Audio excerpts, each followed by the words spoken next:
In this review, we're taking a look at the robot Damashii RGM-79 GM. This is the version anime. This was released, I think it was last month, and I just haven't had time to review it or look at it or do anything with it. I did open it just to see what's in there, and it's quite surprising.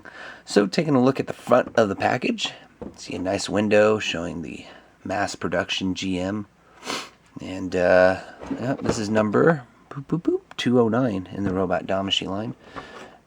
Turning it to the side, there's the GM. They now have a thing where they put all the features and whatnot of the action figure on the side of the box instead of the back, because now the back is used to really show off the figure in a kind of display and such.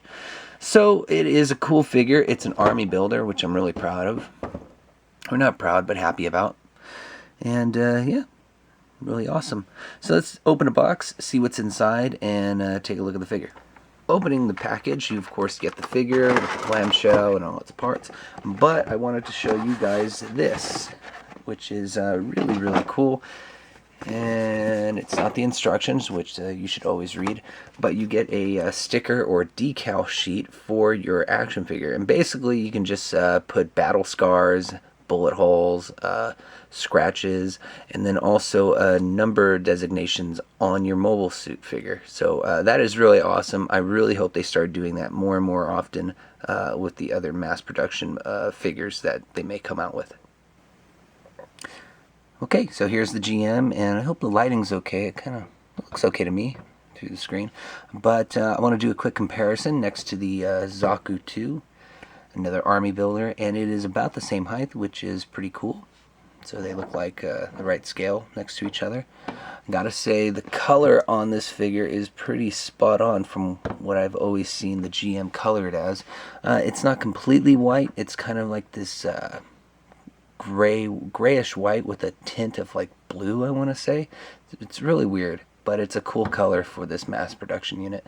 Nice colors of red and yellow and that dark gray kind of cobalt color for the middle of the chest there. Nice green translucent lens for the head. Turning the figure around. Yeah, not bad. Not bad at all. So let's go ahead and take a look at the accessories and then move on from there. This is my fourth take of this try. Anyways, starting off with hands, we of course already have seen the somewhat closed fist hands on the figure that it comes with. You get 4 other sets of hands. Now we have the open posing hands. We get 2 versions of trigger finger hands, one with the finger kind of pointing really far out there, and one with it just kind of, you know, closer. And then we get a kind of mid-holding open palm hand, which is really cool as well. Weapons are as follow. You get a nice big old bazooka. Not a lot of paint or accessories that move on here. Oh, actually, that little handle moves. And so does the main handle right here, but I don't think it does. Yeah, nothing else there. And then a solid piece of plastic for the spray beam rifle here. You also get this classic shield with a handle that's already attached. You can basically just fit this inside the mid-open palm, fist, hand, whatever that the GM already has on. Fits really nice and snug, doesn't move around too much. But you also get some shield accessory parts. This piece right here, actually, I believe fits on the back. This doesn't go to the shield, but this goes on the back of the GM to fit the bazooka on. And then in terms of shield accessory parts, you do get this piece, which can be put on the GM, either on the back of the backpack or the forearm to hold the shield, so you don't have to put the actual handle in the hand of the GM. And then this part actually fits on the shield itself, like so, and it's to put the spray gun on, I think. Can't remember how it goes on there, but it's something like this. Yeah, it goes through the handle like that. So yeah, you can pretty much stick all your accessories on the mobile suit itself. Let's go into those effect parts, because those are really cool. Now I wanted to show off these 2 styles of beam sabers with the effect parts. You of course get this long version one, which is used for displays mostly, and to look in those I think you saw them in the opening title sequence. I took a few pictures with that. It looks okay. And then you get, of course, the regular size beam saber hilt. And you get two different effect parts for the beam saber hilt. You get this long slashing one, and it kind of looks like a scimitar. There you go. So you get that one, and it's mostly used with the long beam saber hilt. Excuse me. And then you get this short version here. And bloop. There it goes. So nothing too complicated there. It kind of looks like there's a bit of a scratch on the hilt. A little bit of imperfection there. But that's okay. I don't mind. Let's move on to the other effect parts. Bringing the beam spray gun back into the picture, you also get an effect part for it as well. And there it goes. It's basically just a beam rifle effect part. And I'm pretty sure this can fit on any of the other Gundam figures that are featured in this anime line. So really cool there. But the coolest thing for me is always going to be these thruster effect parts. Excuse me, I almost couldn't find the word. You get 6 of them. We've seen them with the Gundam. Who else? The Zagok. I think that's it right now. I think Charzaku also got some, as far as I can tell. I can't remember what else. My mind's at a loss. But you get 6 of them, 2 for the back, and then 4 for the feet. And you have these nice peg holes right there. If you saw the opening credits for this review, then you saw the pictures with them put on the figure. It's not too complicated. They're simple pegs that go into small little holes, and that's about it. But, oops, put some down. So if you take a look at them, though, they're a nice clear plastic, and then when you get to the tip, it's kind of this blue color. So really cool. It looks really nice in photos, and in the light here, it kind of looks a lot cooler. So yeah, you have that to look forward to. Let's go ahead and move on to articulation. Articulation is pretty standard. It's the same as any other robot Damashii. Starting with the head, you get a full 360 rotation, like so, but you also get a nice neck bend, so it can move up about that far, and that looks really weird. But let's go ahead and put them back down. You also get full 360 rotation in the arms, and it can move forward a little bit. Ooh, I didn't like that snap. So it can move forward a little bit. That helps with posing your figure, and can move back as well. Arm can go up about that high, and gets a bicep turn, and then double bend in the elbows. You also get a nice forearm rotation. And then the hand is also 360 or whatever, full rotation, and you get that because it's on a ball joint. Okay, moving down, going to the torso, you get a nice bend forward, nice bend back, and then moving on to the backpack. This is really weird. The hilt holder part on the backpack actually moves, so it can move upward, and then it can move like onto the side. I never noticed that. I never thought that was a big issue, but whatever. For storage purposes, there is a piece on the back skirt armor that opens up. Oop, I got it. And it shows a hole, and I guess that's where you put that one accessory that holds the bazooka in, and yeah, that takes care of that. Skirt armor, though, not too complicated. Moves up like that on both sides. If I can get it up, there it goes. Moves up, and then the side skirt armor also moves as well. I think that's on a ball joint. Can't tell. Front is on a ball joint. The sides, I think, are on hinges. But the back skirt armor does not move whatsoever. But moving on to the forward kick, goes up about that high.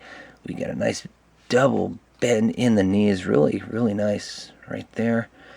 Showing some parts also, so that's cool.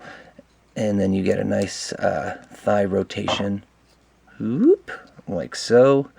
The toe, nice articulation, pointing forward, pointing back up, and then full 360 ankle pivot if you want. I don't want to, it's going to break.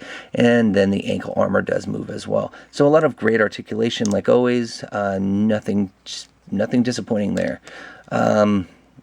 I guess it's time to do some more comparisons and then finish up the video with the final thoughts. So we already compared this figure to a robot Damashii Zaku 2. So let's go ahead and take that one out and compare it to a couple of other figures, still within the Bandai family, starting off with the SH Figuarts stand. Mark 46 Iron Man from the Civil War movie. Yeah, obviously way taller, but just, you know, nice little comparison there. Let's go ahead and get another Robot Damashii figure. How about Char Zagok? And you know what, that actually reminds me, Char Zagok, which is a little bit taller it looks like, compared to the GM, has some parts that actually fit onto the GM. Let's see if we can put those on there and take a look how it stacks up. So if you saw my Char Zagok review, then you'll remember that there's certain pieces that fit onto the GM and connect to Char Zagok to reenact a scene from one of the episodes of Gundam where they're fighting or something like that. Can't remember. I do remember, however, that it was when they invaded Jaburo or Jaburo. So let's go ahead and take the parts, and this is actually going to be my first time putting these parts on, and let's take a look and see if we can just actually do this to begin with. But here are the parts. You got a claw piece that I think goes into the back of the GM, and then this arm piece that fits into the front.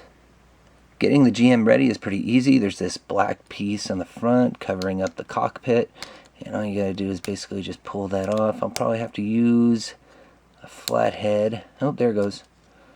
And there it goes. Pops right off. So I'm pretty sure you get this forearm piece and it fits on there somehow. And I'll probably have to do this off camera because that's just how life works sometimes. So, yeah, off camera time.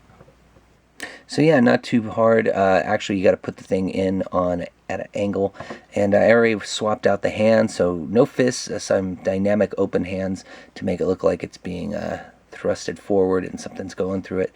So right now, that's how it looks. And then you got the back piece here, which is just a simple tab, I believe.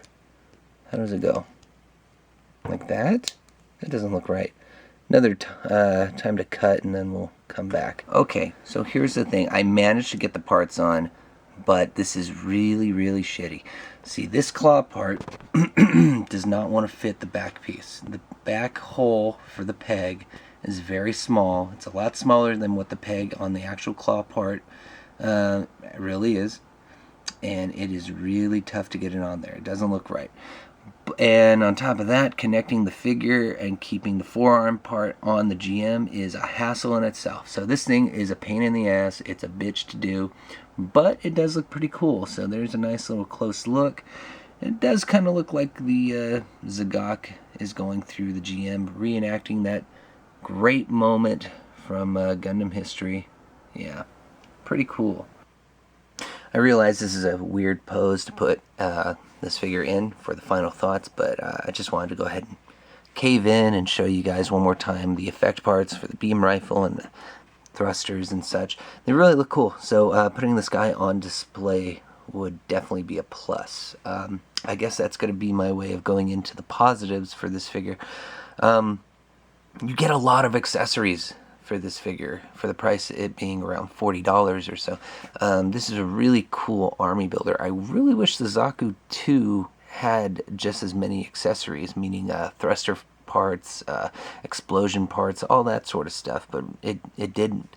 It does have weapons and such, but you know, it doesn't compare to the GM here with its effect parts for its weaponry and then thruster parts.